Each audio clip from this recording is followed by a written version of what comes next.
Hi, this is Garrett McKenzie with Plastic 411, and what you're watching is basically an outline of a webinar that I currently have available on the do's and don'ts of building a robust process. This is a 49-minute presentation that covers robust and scientific molding principles, and within this particular video, you'll actually get to see certain excerpts from that training. Uh, The training includes a question and answer session afterwards. It can be done either through Skype, or it can also be done by sending emails to training@plastic411.com, and all questions will be answered. The cost of this webinar is $50, and if it's a group setting, then it will be a minute or maximum of $150, up to 6 people. So go ahead and review the content, and I hope you enjoy. Thank you. So first, let's go ahead and define what is meant when we refer to a robust process. A process is a series of actions or steps taken in order to achieve a particular end. Then robust is strong and healthy or vigorous. So when we refer to a robust process, we're referring to a series of actions that lead to a strong and healthy production event. So now we must ask, when is a production event strong and healthy in plastic injection? Well, there's 4 primary measurables that we must first look at to find the success or failure of a production operation.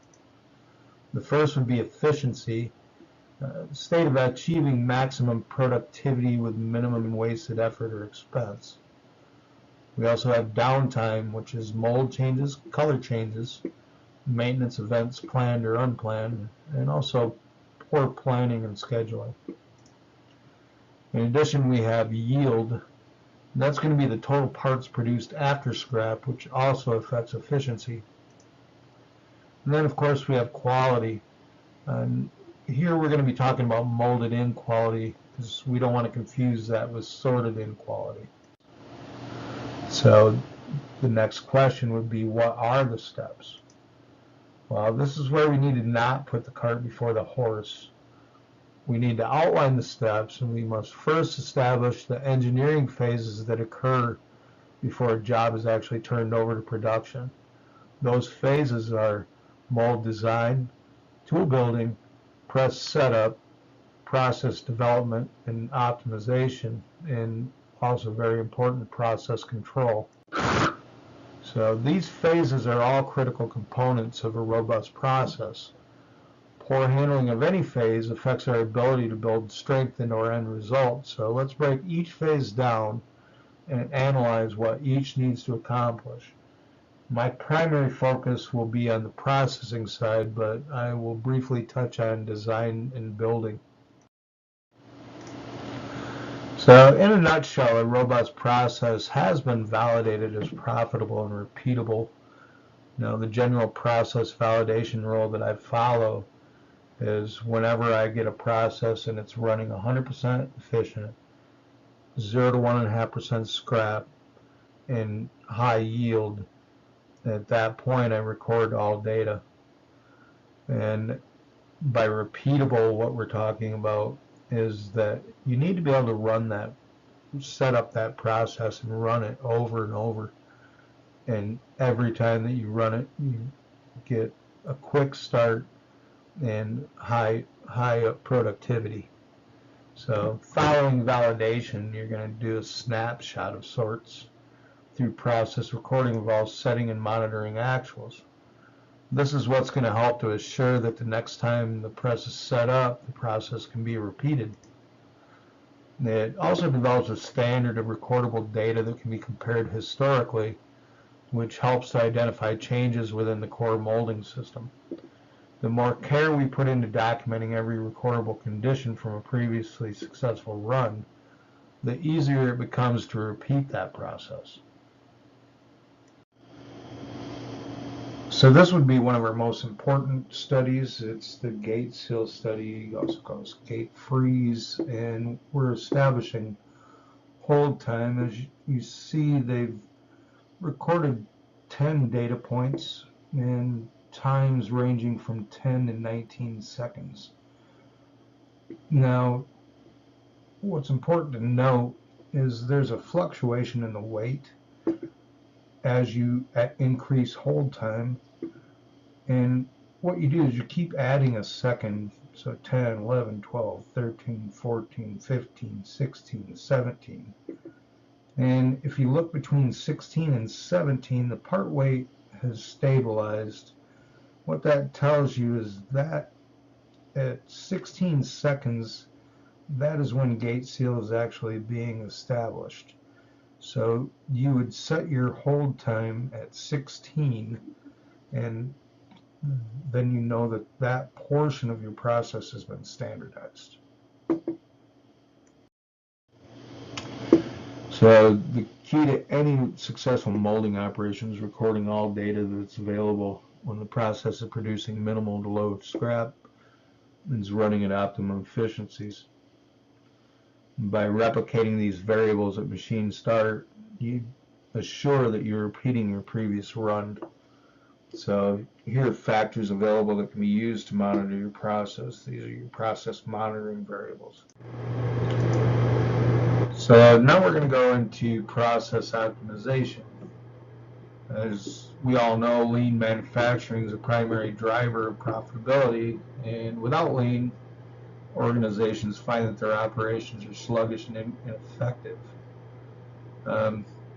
This affects both the company's ability to grow and the ability to take on new work suffers because systems have not been effectively streamlined.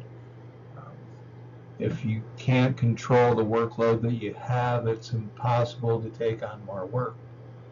So one of the first points to address under this topic is that it is possible for machines to run too fast. Every molding job is different, and basically the following conditions must be satisfied to be sure that the optimization is successful. So first and foremost, quality is the key to the integrity of every molding operation. So running too fast to provide adequate operator inspection defeats the purpose of effective production. Rework and scrap reduce productivity, so we need to take steps to assure that quality is not affected by optimization. For instance, if we were running 1.5% scrap, but then when we knock 30 seconds off the cycle, now we're up to 4% scrap. Well, evidently the optimization did not work. In addition, we do not want to sort in quality, we want to mold in quality.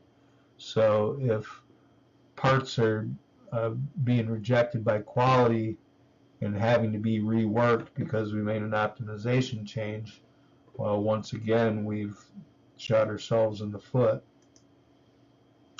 We're always going to want to keep our optimization tactics real, and as we make adjustments, we want to consider potential failures that could occur while doing the optimization.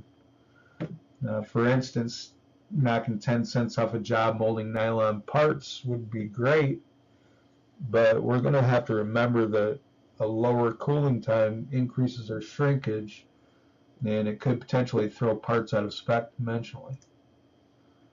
And in addition, during the optimization process, we want to be vigilant, and we need to make adjustments slowly. Anytime that we make changes to the process in clusters, we want to make everybody aware that we're making the adjustments. We're going to allow ample time for changes to take effect. We're going to keep those parts separate from our production and treat it as a sample. The sample parts will then be provided to quality for part layout and inspection. And then we're going to put the settings back until the parts and process have been validated. As I said earlier, sample runs should always be run separate from production. This keeps us from sending suspect or defect parts to our customer.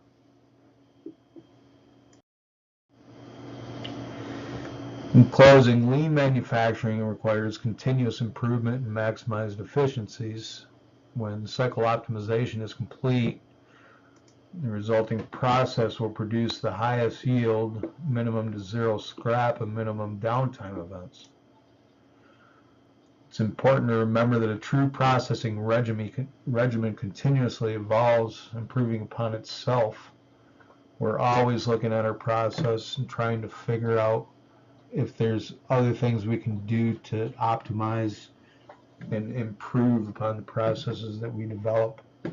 By applying the steps outlined, we are able to achieve full efficiency while maintaining world-class quality parts. I hope you enjoyed the presentation. As I said, the full webinar is available for $50. If you would like to purchase the webinar, contact me at garrett@plastic411.com, or you can call me at 404-793-9834. Thanks again for your participation and watching. Have a great day.